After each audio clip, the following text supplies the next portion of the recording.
araw na ito, O Diyos, ay kami po patuloy po na dumudulog sa trono ng iyong biyaya upang magbigay po ng karangalan po sa inyo at upang kami po, Panginoon, ay magkaroon ng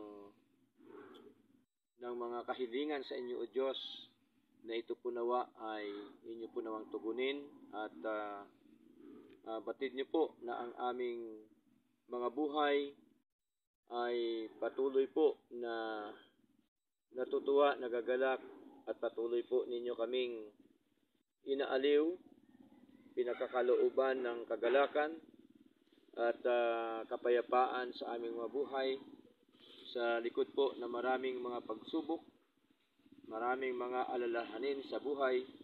Subalit, Panginoon, tunay nga po na sapat at patuloy po ng inyong biyaya sa aming mga buhay ay umiiral. Kaya ang dahilan, O Diyos, kami po ay nakapagpapatuloy po ngayon.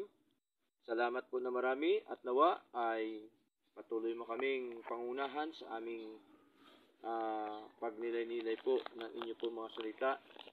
At patuloy niyo po nawa kaming palakasin, Panginoon.